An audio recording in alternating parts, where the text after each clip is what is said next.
Hello mga kabayan, good morning, good afternoon kayo dyan. Ngayon ang lulutuin ko ngayon ay fried rice. Ayan, ito ang aking, ayan,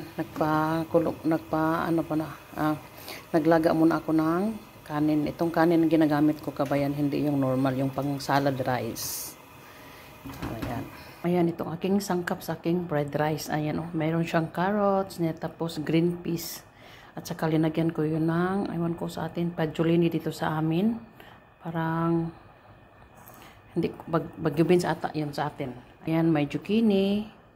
Ayan, slice ko ng maliliit. Ito naman kabayan, linaga ko na lang siya ng mga 5 minutes ito. Ayan, maglagay ko ng margarine. Tapos, lagyan natin ng bawang. At saka sibuyas. Depende yan sa inyo kabayan kung gusto nyo may sibuyas. Ako gusto kasi akong may sibuyas. Ayan. Igisa muna natin hanggang mag-golden brown. Ayan. Igisa ko muna to itong ating zucchini kabayan. Kaya hindi ko linaga siya. Kasi dali naman lang to siya maluto. Ayan. Ayan siya kabayan. Maglagay lang ko ng konting olive oil dito. Ngayon ilagay natin ang ating tulog.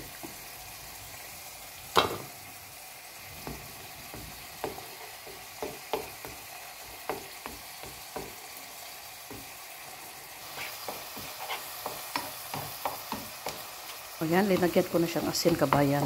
At saka gusto nyo, lagyan nyo na rin paminta. Ayan, irambol na natin. At saka, ilagay na natin ang ating yung gulay.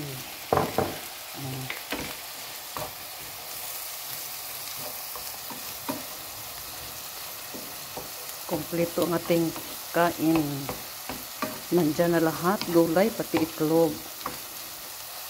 Ngayon, ilagay natin ang ating, meron din ako ditong ham. Prosciutto cotto naman dito sa Italia. Ayan, ilagay na natin.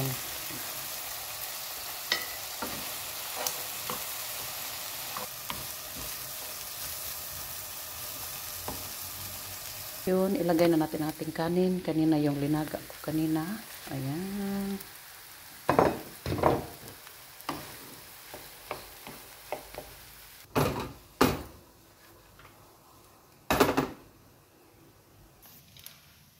Ayan, tikman na natin.